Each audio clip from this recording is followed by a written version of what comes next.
কাদের গিলানী নাকি নিজের মায়ের পেট থেকে কোরআনের হাফিজ হয়েছে, 15 পারার হাফিজ হয়েছে।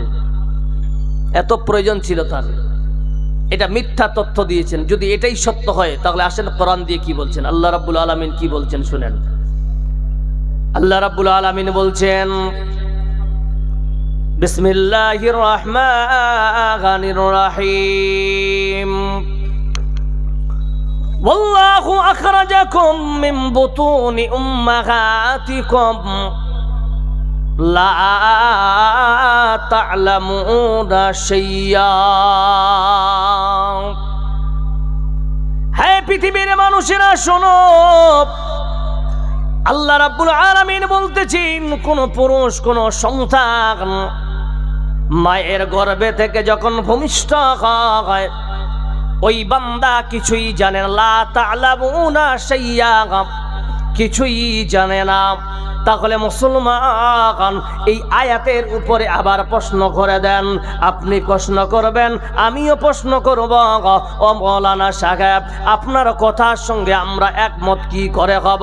আল্লাহ বলতেছে, পৃথিবীর কোন মানুষ যখন ভূমিষ্ঠ হয় ওই সময় লা তা'লামুনা শাইয়্যা, কিছুই জানে না, কিছুই জানে না। ঠিক আছে, তাহলে আমরা দেখতে পেলাম অনেক মানুষ মাদানি হয়েছে, কেউ সালাফি হয়েছে, কেউ আবার আইএস আইপিএস হয়েছে। মৌলভী সাহেব বলেন তো, তাহলে শিক্ষা যদি মায়ের পেটে ভূমিষ্ঠ যখন হয় ওই সময় না হয়, তাহলে বাকি জিন্দেগি কি করে শিক্ষা অর্জন করল?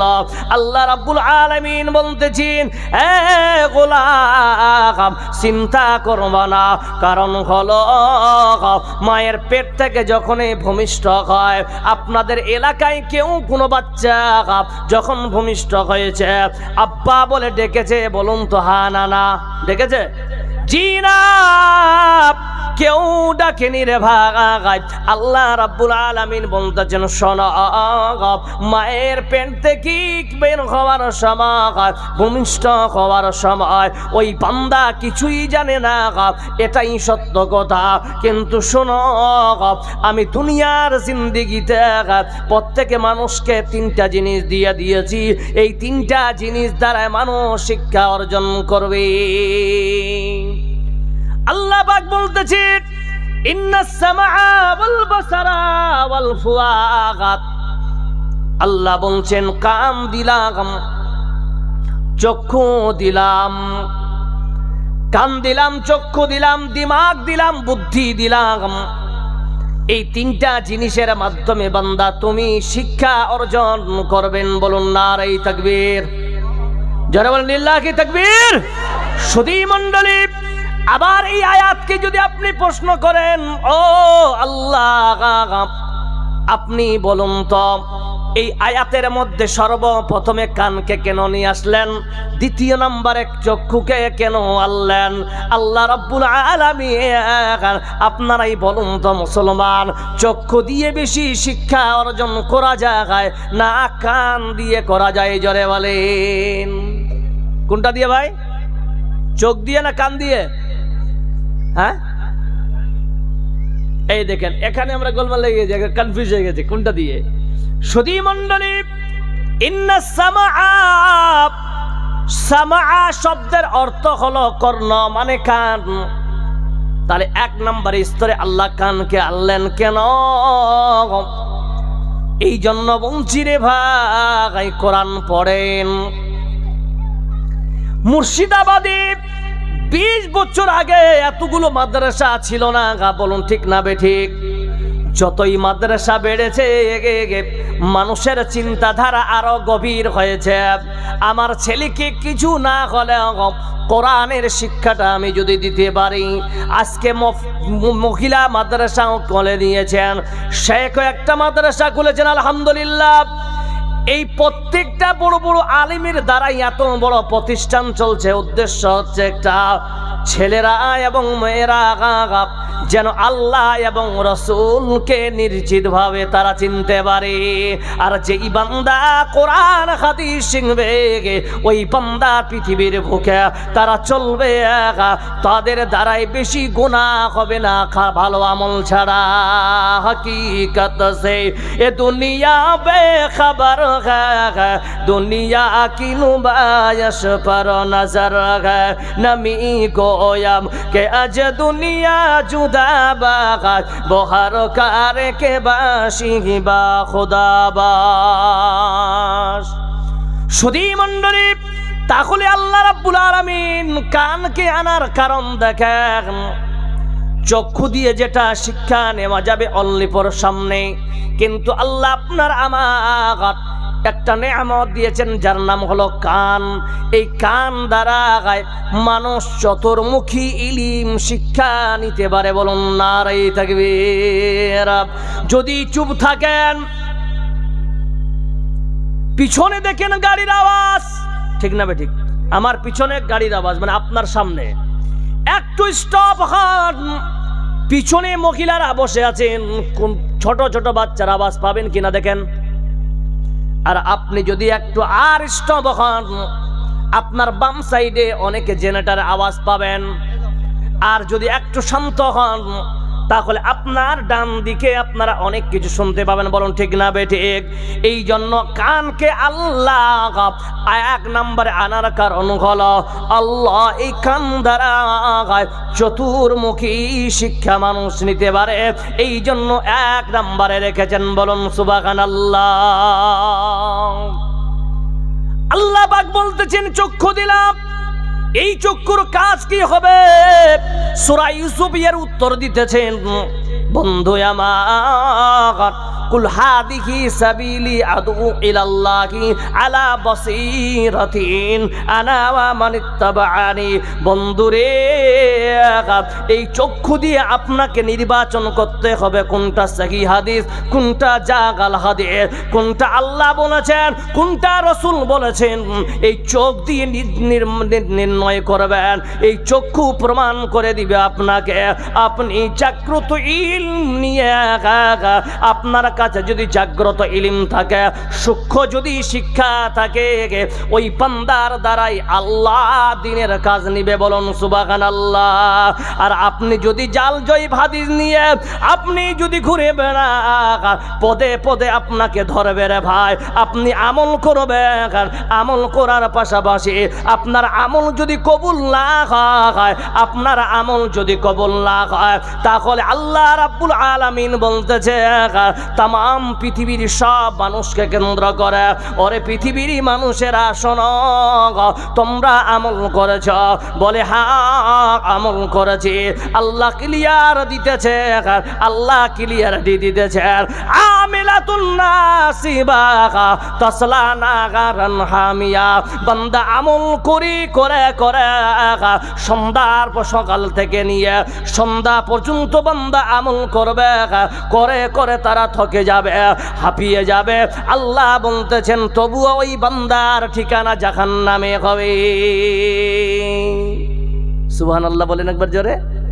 খাবে গাফলাত মে সোয়ে হুয়ে মুমিন, খাবে গাফলাত মে সোয়ে হুয়ে মুমিন, ऐशो इशरत दिखाने से क्या फायदा। आँखों खोलो उठो याद रब को करो, उम्र यूं ही गवाने से क्या फायदा। क्यों अपने रब को जवानी में भूलागे तो, और ताकत की बोते पे भूलागे तो। जब जवानी ढलेगी तो पछताएगा, जब जवानी ढलेगी तो पछताएगा। ऐसे रोने रुलाने से क्या फायदा। সুধী মণ্ডলী, তাহলে আপনারা কাজে লাগাবেন। সবাই দুই হাত খাড়া করে দেখান। বয়স হয়ে গেছে তবুও কোরআন পড়া ছাড়বো না, বলুন ইনশাআল্লাহ। কে কে পড়বেন? হাত খাড়া করেন। হাদিসের মধ্যে আসে যে ওই বাড়িতে রহমত হয়, ওই বাড়িতে রহমত হয় যেই বাড়িতে প্রতিনিয়ত আল্লাহর বাণী কোরআনের তেলাওয়াত হয়। 2 নাম্বার, ওই বাড়িতে তার বাবা মায়ের সঙ্গে ব্যবহার ভালো করা হয়। যেই বাড়িতে বাবা মায়ের খিদমত করা হয়, পাশাপাশি কোরআনের তেলাওয়াত করা হয়, ওই বাড়িতে আল্লাহর রহমত আসতে বন্ধ হয় না। বলুন সুবহানাল্লাহ। তাহলে আপনারা এসেছেন একটা শিক্ষা প্রতিষ্ঠানে, আপনারা শুধু নিজের বাচ্চাকে কোরআন তেলাওয়াত শিখালে হবে না, আপনার সময় আছে, আপনিও শিক্ষা করলে আপনি এখনো কোরআন পড়তে পারেন। বলুন ইনশাআল্লাহ শিখবো, ইনশাআল্লাহ জোরে বলেন। সুধী মণ্ডলী, তাহলে আল্লাহ রাব্বুল আলামিন আপনাকে বলেছে কোরআন দিয়ে সুন্দর করে দেখেন, আল্লাযী খালাকাল মাউতা ওয়াল হায়াতা লিয়াবলুয়াকুম আইয়ুকুম আহসানু আমালা। বন্ধুরে ভালো করে দেখেন, আল্লাযী খালাকাল মাউতা ওয়াল হায়াতা, আল্লাহ আপনাকে হায়াত এবং মওত দিয়েছেন। এই হায়াত এবং মওত সৃষ্টি করার উদ্দেশ্য মাঝখানে একটা সুন্দর জিনিস আল্লাহ ঢুকাচ্ছেন, লিয়াবলুয়াকুম। আপনি আমি তামাম পৃথিবীর সব মানুষ, এই যে আপনারা ইলম যদি না শিক্ষা করেন আপনি কিছুই বুঝবেন না, আপনার আমল ভালো হবে না, আপনার ইবাদত ঠিক হবে না। তাহলে আল্লাহ বলছেন গোলাম শুনে নাও, তোমরা যে ইবাদত করবে যা করো, এই মওত এবং হায়াতের মাঝখানে একটা সময় দিলাম, ওই সময়টার নাম হলো পরীক্ষা। লিয়াবলুয়াকুম, পরীক্ষায় তোমাকে ফেলেছি। আপনি আমি বর্তমানে এই যে আমরা বক্তব্য দিচ্ছি, আমিও পরীক্ষাতে আছি, আপনি শুনতেছেন গোলাম, আপনিও পরীক্ষাতে আছেন। মওত পর্যন্ত আপনাকে পরীক্ষা দিতে হবে। এবার আপনাদের সামনে 10 তারিখ থেকে মাধ্যমিক পরীক্ষা চালু আছে কিনা জোরে বলেন, আছে কিনা? ঠিক আছে। তো 10 তারিখ থেকে পরীক্ষা চালু হবে। গার্জিয়ান যারা স্টুডেন্ট, যারা ক্যান্ডিডেট, তাদের থেকে তার বাপ মারা বেশি টেনশনে আছেন, হয় কিনা? ঠিক না বেঠিক? তাহলে তার বাবা মারা বেশি টেনশনে আছে, এটাই বাস্তব। ছেলেরা ভালো রেজাল্ট যেন করতে পারে, এই জন্য কি করছেন, তার বাবা এক্সট্রা ক্লাস দিচ্ছে যাতে করে সায়েন্স গ্রুপটাতে 90+ নাম্বার নিয়ে আসতে পারে, ব্যাস। কিন্তু মুসলমান আজ আমরা হতভাগা হয়ে গেছি। এখানে অনেক আলেম ওলামারা বসে আছেন, অনেকে খতিব বসে আছেন, অনেকে মসজিদের ইমাম আছেন। আপনাদেরকে একটা প্রশ্ন করব, মাধ্যমিক পরীক্ষার জন্য একটা ছেলেকে ভালো নাম্বার নিয়ে আসার জন্য তার বাবা মা এক্সট্রা টিউশন দিতে পারে, বলেছেন 90+ যদি নাম্বার আসে এক্সট্রা গিফট পাবেন। কিন্তু শোনেন, আপনার 3 মাসের বেতন 40,000 টাকা দিব আমি, বাস। ঠিক আছে, ছেলে পরীক্ষা দিবে, পরীক্ষা দেওয়ার পর ধরেন রেজাল্ট বের হচ্ছে, মার্কশিট তার বাবার হাতে এসেছে। তার বাবা কি বলছে, আমার ছেলে পার্সেন্টেজ এসেছে 43। মন ভালো থাকবে না খারাপ জোরে বলেন? সঙ্গে সঙ্গে মার্কশিট নিয়ে মাস্টারের বাড়িতে গিয়ে বলছেন, স্যার একটু বেরিয়ে আসেন। বলছে কেন? আপনাকে যে আমি 40,000 টাকা দিলাম যে ছেলে যেন ভালো নাম্বার নিয়ে আসতে পারে, কিন্তু আপনি তো দেখলাম আমার ছেলেকে বরবাদ করে দিয়েছেন 43+। এ তো কিছু করতে পারবে না, কোথাও কম্পিটিশনে যেতে পারবে না। ওস্তাদ কি বলছেন,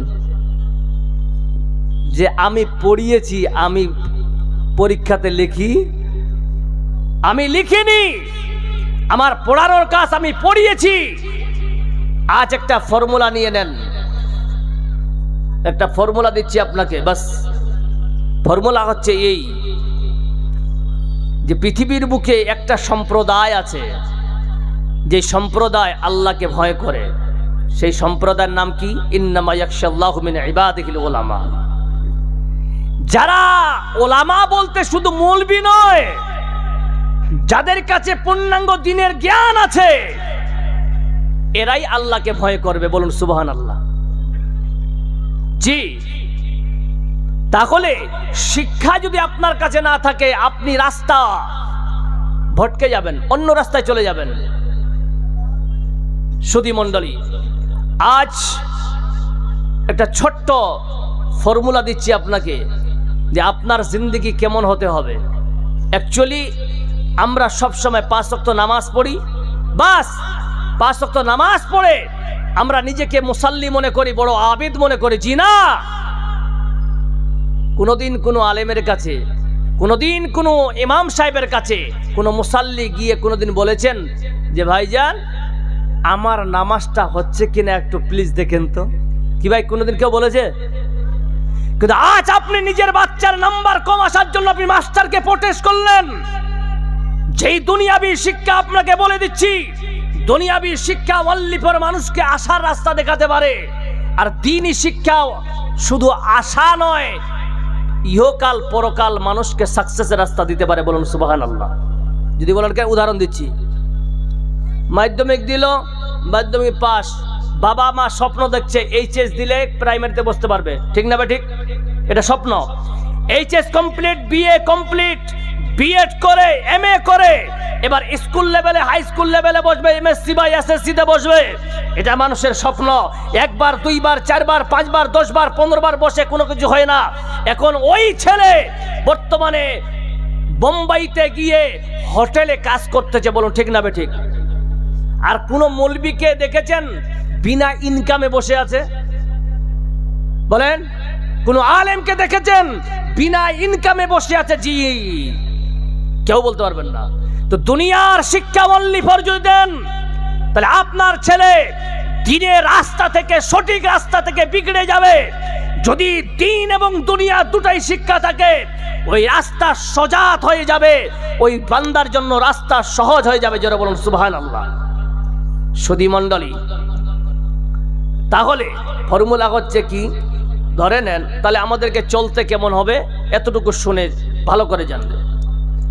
চলতে হবে আমাদের কেমন?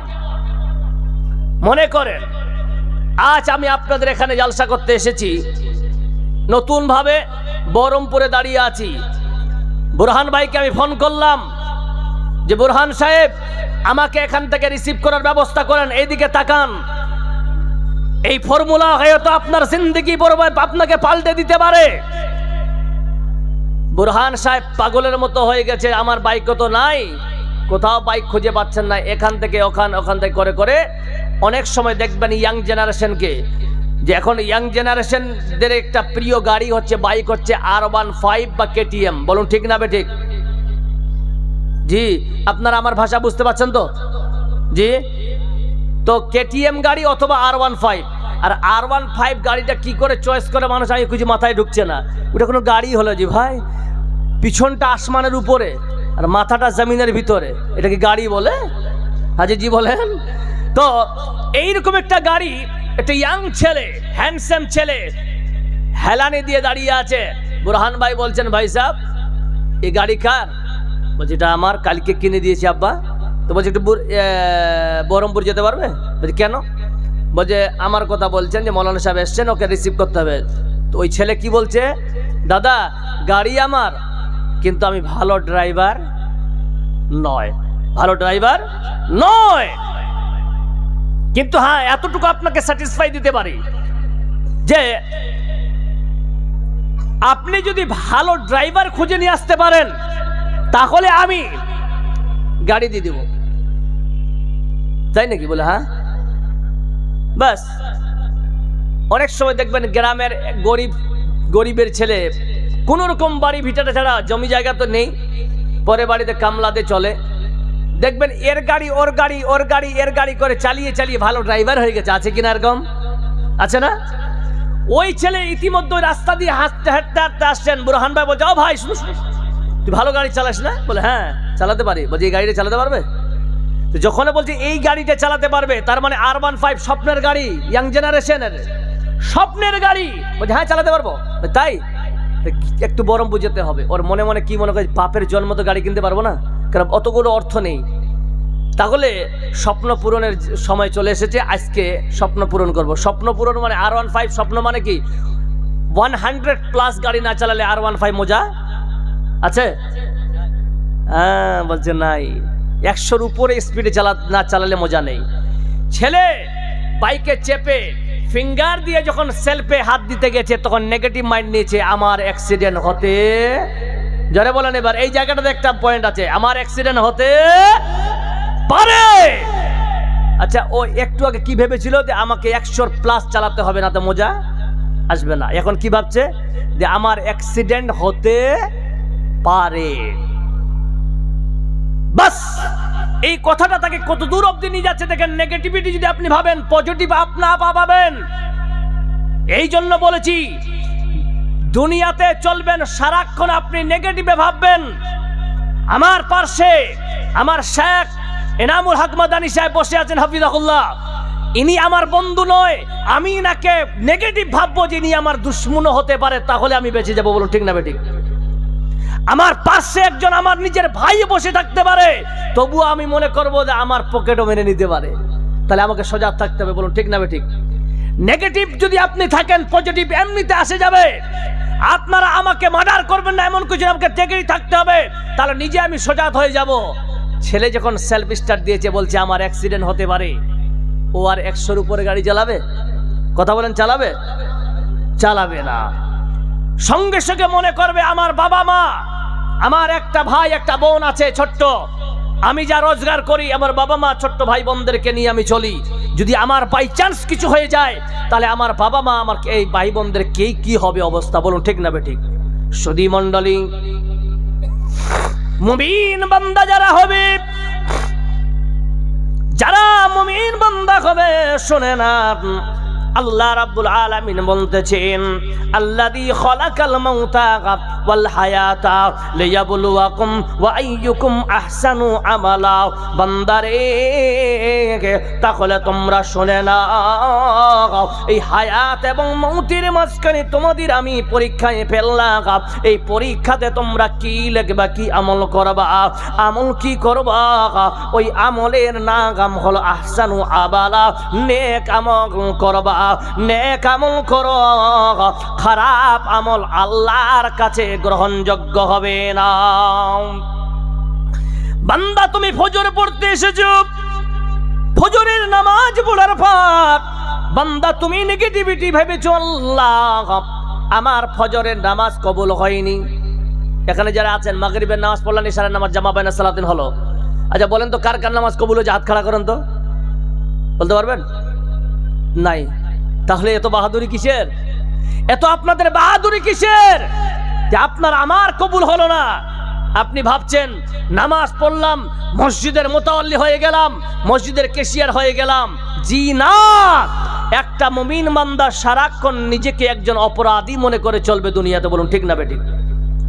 যদি নিজেকে অপরাধী মনে করেন, যিনি অপরাধী মনে করবে ওই ব্যক্তির দ্বারা কোনোদিন খারাপ কাজ হবে না, শরীয়ত বিরোধী কাম কোনোদিন হবে না। প্রিয় মুসলিম সমাজ, তাহলে আজ আপনাকে একটা ছোট্ট কথা বলি, এত টাকার গরম কিসের, এত বাহাদুরি কিসের?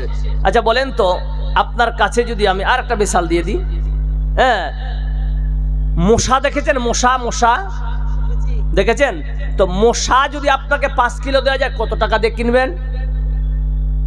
বলেন, মশা যদি আপনাকে 5 কেজি আমি ধরে এনে দিই কত টাকা দিয়ে কিনবেন? কিনবেন কেউ? কেন? কিন্তু আপনি কয়েক কোটি টাকার মালিক হয়ে কয়টা সংসারের টাকা দেন, কয়টা পেট চালান? আছে আপনার দিকে যে 10টা পরিবারে একজন খরচ বহন করে সারা বছরের? আছে এরকম কেউ? নাই। কিন্তু একটা মশা, এই মশা জাতি কয়েক কোটি মানুষের খাবারের ব্যবস্থা করে দিয়েছে। বলুন সুবহানাল্লাহ। শুনতে রাজি আছেন? মিসালটা দিব কেমন? আজকে জালসা শুনে আপনি বাড়ি যাবেন রাত 2টার সময়, ঘুম ধরেছে, আর মশা যদি ইচ্ছা করে আপনাকে ঘুমাতে দিব না, আপনি পাবেন ঘুমাতে? জি পাবেন? যদি ও গান শোনাতে লাগে পাবেন? পাবেন না। আর ব্যতিক্রমে যদি আপনার কানের ভিতরে ঢুকে যায় তাহলে তো আপনার ঘুমের 12টাই বেজে যাবে। বলুন ঠিক না বেঠিক? সারা রাত যদি আপনার প্রতি অত্যাচার শুরু করে, সকালবেলা আপনি কোথায় যাবেন? হয় মটিন কিনবেন না মশারি কিনবেন। ঠিক না বেঠিক? কিনবেন কি কিনবেন না? তাহলে মশারি কোথায় তৈরি হয়? আরে কথা বলেন, মশারি কোথায় তৈরি হয়? ফ্যাক্টরিতে। মটন কোথায় তৈরি হয়? কোম্পানিতে। তাহলে এক মশা জাতি আপনাকে, এই মশারি যে কোম্পানিতে তৈরি হয় সেখানে কয়েক হাজার কর্মী চাকরি করে কি করে না? জোরে বলেন, জি বলেন, করে কি করে না? তাহলে একটা মশা কয়েক লাখ মানুষের খাবারের ব্যবস্থা করে দিয়েছে। আপনি মানুষের কোটি টাকা হয়, আপনি কয়টা মানুষের ভালো করলেন? আজ আলেমদের পিঠে আপনি ওসরের ধান বস্তা চাপিয়েছেন। আজ আলেমের পিঠে আপনি ওসরের যাকাতের মাল চাপিয়েছেন। ওই জাতির কি করে কল্যাণ হতে পারে যেই জাতির আলেম পিঠে ওসর যাকাতের বস্তা? বলুন ঠিক না বেঠিক? আপনার ওসর বেরিয়েছে, ওসর আপনার বেরিয়েছে, আপনার কর্তব্য নিজেই পৌঁছে দেওয়া। আপনি শুকরগুজার হন ওই আলেমদের, যে আলেমরা আপনার বাড়িতে এসেছেন একটা মাদ্রাসা চালানোর ক্ষেত্রে কিছু ওসরের ধান নিতে, কিছু যাকাতের মাল নিতে। বলুন ঠিক না বেঠিক? আজ একটা মশার সমান আপনার আমার দাম নেই, তাহলে আমাদের এত গৌরব কিসের? সুধী মণ্ডলী, তাহলে আমরা নেগেটিভিটি চলবো কেমন? এবার দেখেন সুধী মণ্ডলী, ফজরের নামাজ পড়লে, ফজরের নামাজের পড়ার পর আপনি ভাবলেন আল্লাহ আমার ফজরের নামাজ কবুল হয়নি, আমার ফজরের নামাজ কবুল হয়নি। এই যদি নেগেটিভ মাথায় আপনার ঢুকে যায়, ওই বান্দা জোহরের নামাজ ছেড়ে দিবে না আগে গিয়ে পৌঁছে যাবে? বলুন, আগে যাবে কি যাবে না? ও মনে মনে ভাববে আল্লাহ আমার জোহরের না বজরের নামাজ কবুল হয়নি। জোহরে ঢুকে গেছে, জোহরে বলবে আল্লাহ জোহর কবুল হয়নি। আসরের নামাজ আজানের আগে ঢুকে যাবে, আসরে বলবে কবুল হয়নি। মাগরিবের পৌঁছে যাবে, মাগরিব কবুল হয়নি। ইশাতে ঢুকে যাবে। ওই বান্দার কোনোদিন জামাত তো দূরের কথা, সুন্নতে মুআক্কাদা একদিনও ছুটবে না। বলুন সুবহানাল্লাহ। সুধী মণ্ডলী, এটা ছিল শুধু ফজরের ইশারের নামাজের পর।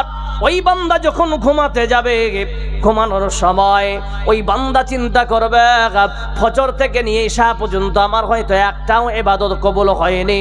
ওই বান্দা এবার গভীর রাত্রিতে উঠবে, তাতাজাফা জুনুবুহুম আনিল মাসাজি'i, ওই রাত্রিতে গভীর রাত্রিতে তিনি তাহাজ্জুদের উদ্দেশ্যে উঠবেন। ওই সময় আল্লাহর সঙ্গে সম্পর্ক সিজদায় অবনত চিত্তে আল্লাহর কাছে ফরিয়াদ করবে, মাবুদ আমার সারা দিনের ইবাদত কবুল হয়নি। আল্লাহ বান্দা প্রতিদিন নেগেটিভিটি হতে ওই বান্দা মওত পর্যন্ত আল্লাহর ইবাদত করে গেল। আল্লাহর বান্দা নেগেটিভ ভেবে মওত এসে যায়। আল্লাহ বলছেন ও গোলাম তুমি মনে করো তুমি সারাটা জীবন নেগেটিভ ভেবেছো তোমার কিছু কবুল হয় না, আমি আল্লাহ কত দয়াবান কত মেহেরবান, তোমার সব ইবাদত আল্লাহ কবুল করে নিয়েছি। বলুন লিল্লাহি তাকবীর। ইমানের পথে অবিচল থেকে আমাদের মরণ যেন হয়, তোমার কাছে মিনতি আমার, তোমার কাছে মিনতি আমার, মহিম দয়াময়। ইমানের পথে অবিচল থেকে আমাদের মরণ যেন হয়। সুধী মণ্ডলী, আজ আপনাদের এলাকায় আমাদের এলাকায় অনেক মানুষ আছে শিক্ষিত হওয়া সত্ত্বেও অশিক্ষিতর মতো কাম করে, অশিক্ষিতর মতো কাজ করে। ও মৌলবি সাহেব, এরা নামাজ পড়ে সুদ খায়, ও নামাজ পড়ে মিথ্যা কথা বলে, আমি নামাজ পড়ি না অনেক ভালো আছি। না না, তাহলে বন্ধুরে যদি ইমানদার হয়, অনেক মানুষের বাপ আছে তার ছেলেরা মাদ্রাসায় পড়ে অথচ নিজেই নামাজ পড়ে না, নিজেই আল্লাহর আইন মেনে চলে না বন্ধু, তাহলে দেখেন ওই বান্দার কথা নিয়ে ওই বান্দা বলছেন বাবা আমার যদি মরণ হয়, আমার ছেলে হাফিজ কোরআন হয়েছে, আমার ছেলে আলিম হয়েছে, এরাই আমার সুপারিশ করে জান্নাতে নিয়ে যাবে। বন্ধু ওই পাপকে আমি বলি ও বাবা আপনি যদি ইমানের অবস্থায় আপনার মওত হয়, আল্লাহ পাক বলতেছে, আল্লাহর নবীর হাদিস এসেছে যদি সরিষা পরিমাণ কাউর কাছে ইমান থাকে ওই বান্দা আল্লাহ জান্নাতে দেবে। জোরে বলুন সুবহানাল্লাহ। কিন্তু কেউ যদি বেঈমানের অবস্থায় মারা যায়, সে নবীর যদি বাপ হয়, রসুলের কোনো মা বাপ হয়, তবু বেঈমানের ঠিকানা জাহান্নামে হবে। এর উপরন্ত দলিল কি?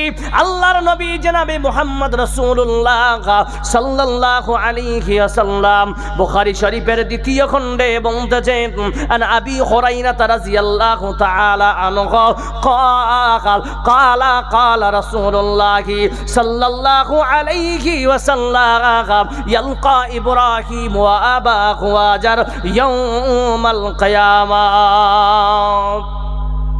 আলা কাতরাতিন আও খাবারা। আল্লাহর নবী বলতেছেন কাল কিয়ামতের দিন ইব্রাহিম আলাইহিস সালাতু ওয়াস সালাম এবং তার বাবা আজরের সঙ্গে আল্লাহ দুইজন বাপ বেটাকে সাক্ষাৎ করাবেন। ইয়ালকা ইব্রাহিম আবাহু আজার, ইয়ালকা মানে হলো সাক্ষাৎ করাবেন আল্লাহ বন্ধুরে বাপ বেটাকে সাক্ষাৎ করাবেন। ইব্রাহিম আলাইহিস সালাতু ওয়াস সালামের পিতা বাম হাতি আমলনামা ও মুসলমান জবাব দেন কিয়ামতের মাঠে যারা বাম হাতে আমলনামা থাকবে ওই বান্দার ঠিকানা জান্নাতি না জাহান্নামী? মুসলমান জবাব দেন। কি ভাই? জাহান্নামে যাবে। এবার ওর বাবা তার ছেলে ইব্রাহিমকে দেখি বলছেন বেটা ইব্রাহিম আয় আয়। ইব্রাহিম আসার পরে ইব্রাহিম আলাইহিস সালাতু ওয়াস সালাম দেখবেন তার বাবার বাম হাতে আমলনামা। আহারে বাবা তুই যদি ডাকাত হয়, বাবা যদি চোর হয়, বাবা যদি বেঈমান হয়, বাবা যদি মুশরিক হয়, বাবা যত বাটপার হোক না কেন, বাবা তো বাবা গাই হয়। বলুন ঠিক না বেটি? ওই বাবা কেমন বাবা? আহারে বেটা খলিলুল্লাহ আল্লাহর দোস্ত আল্লাহর বন্ধু, কিন্তু তার বাবা আজকে জাহান্নামের গেটে দাঁড়িয়ে আছে। মুসলমান ভালো করে শুনবেন, ওই ইব্রাহিম আলাইহিস সালাতু ওয়াস সালাম তার বাবাকে দেখছেন, বাবার হাতে বাম হাতে আমলনামা।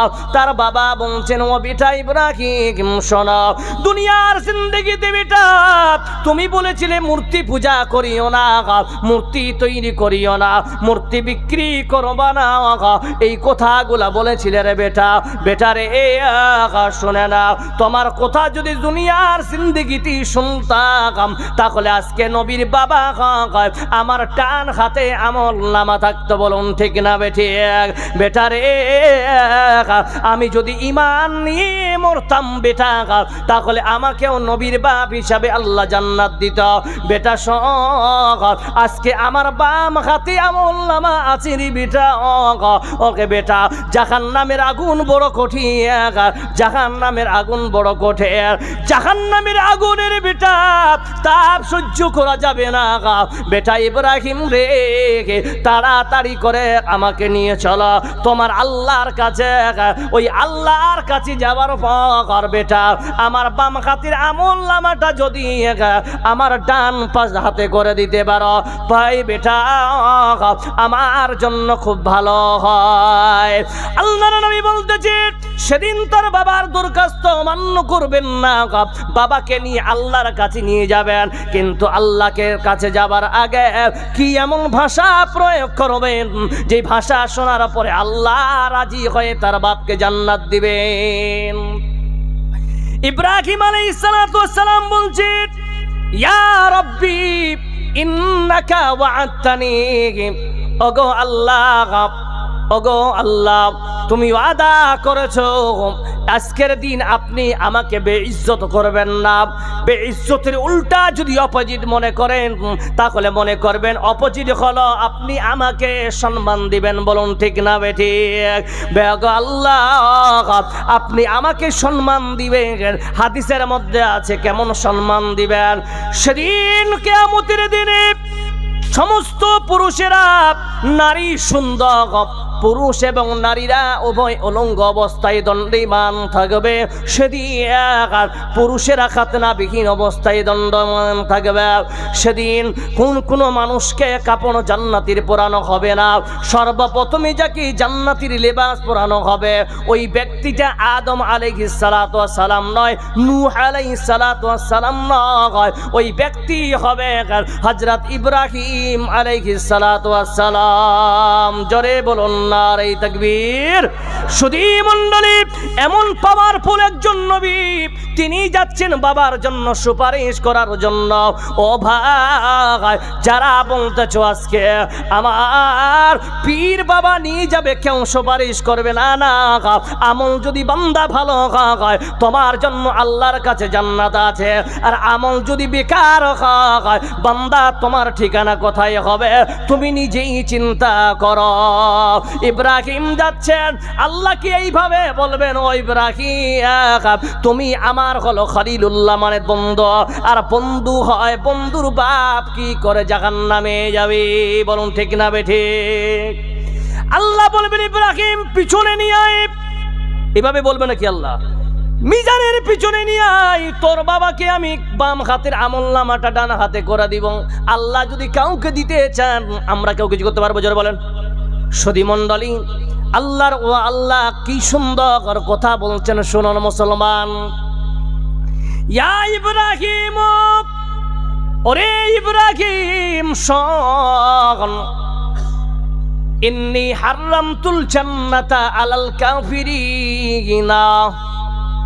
ওগো ইব্রাহিম শুনে নাও, দুনিয়ার জিন্দেগিতে আমি একটা আইন বানিয়েছিলাম। সেই আইনটা হলো ইন্নী হারামতুল জান্নাতা আলাল কাফিরিনা। ওগো ইব্রাহিম, দুনিয়ার জিন্দেগিতে আমি একটা আইন বানিয়েছিলাম। এই আইনটা হলো আমি কাফির মুশরিক বেঈমানদের জন্য আমি চিরতরে জান্নাত হারাম করে দিয়েছি। জোরে বলুন সুবহানাল্লাহ। আইন শুনেছো ইব্রাহিম, ধারাটাও জানলাম, তাহলে সাজা কি জেনে নাও। বিযিকিন মুতাল্লিকিন ফায়ুখাযু বিকাওয়াইমিহা ফালকাহা ফিন্নার।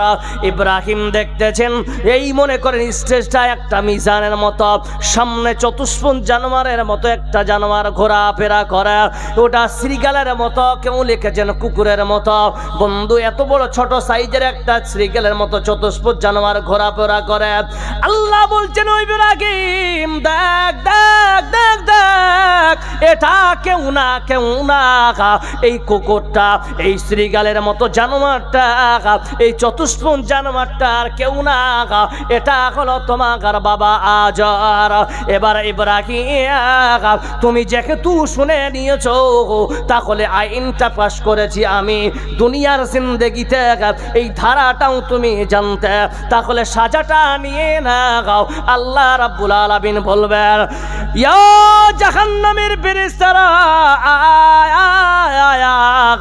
ফালকা ফিন্নার, এই চতুষ্পদ জানোয়ারটাকে ধাক্কা মেরে তোমরা জাহান্নামে নিক্ষেপ করো। জোরে বলুন সুবহানাল্লাহ। জি ভাই, আজ আপনি নামাজ পড়বেন, সারাক্ষণ জাহান্নাম থেকে পানা চাইবেন, কবরের আযাব থেকে পানা চাইবেন। কে পানা চাইবে? আবার আসেন বন্ধু, যাদের মধ্যে সূক্ষ্ম জ্ঞান থাকবে, যারা আল্লাহকে ভয় করবে, ওই সম্প্রদায়ের নাম হলো ইলমদার আলেম। ওরাই আল্লাহকে ভয় করবে। যতই পাপ করুন না কেন, যতই ভুল করুন না কেন, ওই বান্দার কাছে যদি শিক্ষা থাকে, ওই বান্দা ঘুরে ফিরে আল্লাহর কাছে তওবা করবে।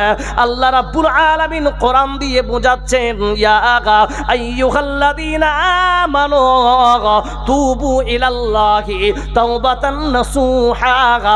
ওরে বন্ধু, ইয়া আইয়ুহাল্লাযীনা আমানু, আল্লাহ ভালো করে জানেন ঈমানদার যারাই হবে তাদের পক্ষে সম্ভব তারা আল্লাহর কাছে তওবা করবে। जिंदगी एक किराए का घर है, जिंदगी एक किराए का घर है, एक ना एक दिन बदलना पड़ेगा। मौत जब तुझको आवाज देगी, मौत जब तुझको आवाज देगी, घर से बाहर निकलना पड़ेगा। इतना माजूर हो जाएगा तो, इतना मजबूर हो जाएगा तो, इतना माजूर हो जाएगा तो, इतना मजबूर हो जाएगा तो, ये जो मखमल को चोला है तेरा, ये जो मखमल को चोला है तेरा, ये कफन में बदलना पड़ेगा। जिंदगी एक किराए का घर है, एक ना एक दिन बदलना पड़ेगा। যারা যুবক ছেলে আছো তোমাদের জন্য, कर ले ईमान से दिल की सफाई, छोड़ दे ये तू बुराई। যারা গুটকা খাচ্ছ, বিড়ি সিগারেট ছড়া যাবে ইনশাআল্লাহ? কে কে ছাড়বো হাত খাড়া করেন। বিড়ি সিগারেট তাম্বাকু গুটকা দারু কে কে ছাড়বে হাত খাড়া করেন ইনশাআল্লাহ? সবাই খাবে? বাহ ভাই বাহ, হাত খাড়া করা যাবে না? মাশাআল্লাহ। নামাজ কে কে পড়বেন হাত খাড়া করেন। নামাজ কে কে ছাড়বেন হাত খাড়া করেন। নামাজও ছাড়বেন, নামাজও পড়বেন। माशाअल्लाह, क्या कहना है मेरे भाइयों। कर ले ईमान से दिल की सफाई, छोड़ दे ये तू बुराई। वक्त बाकी गया भी संभल जा, वक्त बाकी गया भी संभल जा, वरना दोज़ख में जलना पड़ेगा। जिंदगी एक किराए का घर है, एक ना एक दिन बदलना पड़ेगा। जोरे बोलो लिल्लाह की तकबीर, जोरे बोलो लिल्लाह की तकबीर। সুধী মণ্ডলী, তাহলে আজকে আপনারা প্রতিজ্ঞাবদ্ধ হন, নিজের ছেলেকে কোরআনের হাফিজ না হলেও কোন পক্ষে ইসলামিক কালচারে রাখবেন কি রাখবেন না? হাত খাড়া করেন ইনশাআল্লাহ। কে কে রাখবেন? আলেম বানাতে হবে তা নয়। 2 নাম্বার, জিনাদের বয়স হয়ে গেছে, আপনাদের পাশে বড় বড় সৈয়দ আলেম আছে, ওদের সঙ্গে কমপক্ষে না হলে 1 ঘন্টা টাইম আপনারা দিবেন, বলুন ইনশাআল্লাহ। আল্লাহ পাক বলতেছেন, ইয়া আইয়ুহাল্লাযীনা আমানু কুনু মা'আস সাদিকিন। হে ঈমানদারেরা শোনো, তোমরা সত্যবাদীর সঙ্গে থাকো। কুনু কতক্ষণ থাকবে? এই কথাটা কুনু হচ্ছে আমরের সেগা, আর আমর দালালাত করে ইস্তেমরারির, আর ইস্তেমরারির কোথায় হলো সব সময়। আপনি একটা মৌলবি মারা গেছে তাই বলে ছেড়ে দিবেন তা নয়। একটা আলেম মারা গেছেন, অন্য আলেমকে ধরেন যারা ভালো আলেম। কি লাভ, কি লাভ? লাভ হবে রে বন্ধু। আপনি আজকে এনামুল মাদানী সাহেবের সঙ্গে প্রতিদিন 1 ঘন্টা টাইম দেন। এনামুল হক মাদানী সাহেব নিজের জায়গা থেকে পরিত্যাগ করে অন্য ঝাড়খণ্ডে চলে গেলেন, তাহলে আমি কি বসে থাকবো? জি না, জি না। আপনি অন্য আলেমকে ধরেন, লাভ হলো আপনার। আপনি এনি টাইম যে কোনো কাজ করেন না কেন, ইসলামের কথা আপনি শুনবেন, আপনি দুনিয়ার কাজ করবেন, আপনি বৈশ্বিক ব্যাপারে কাজ করবেন, শরীয়তি কাজ করবেন। করতে করতে করতে পরামর্শদাতা যদি আপনার ভালো হয়, ওই বান্দা কোনোদিন দুনিয়ার জমিনে স্লিপ করবে না। জোরে বলুন ঠিক না বেঠিক? ও তুই এ দুনিয়ার মায়ায় পড়ে করছো কত বাহানা, এই তো নয় সে আসল বাড়ি, কবর যে তোর আসল ঠিকানা।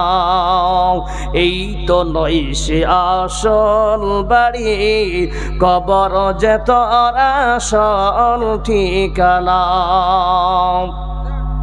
ভাই বেরাদার যারাই ছিল একে একে সব হারালো। ভাই বেরাদার যারাই ছিল একে একে সব হারালো। তুমি আমি কেউ রব না, তুমি আমি কেউ রব না, দিতে হবে রওয়ানা। এই তো নয় সে আসল বাড়ি, কবর যে তোর আসল ঠিকানা। সুধী মণ্ডলী, বাস 2 থেকে 3 মিনিট, টাইম প্রায় শেষ নাকি শেখ? ঠিক 2-3 মিনিট সময় নিচ্ছি আপনার কাছে, 3টা মিনিট। ও আজান দিচ্ছি।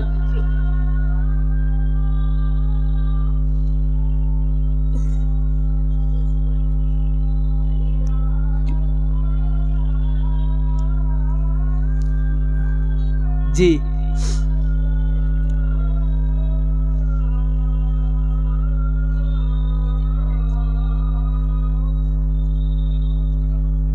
নামাজ তো মনে হয় হয়ে গেছে নাকি শেখ?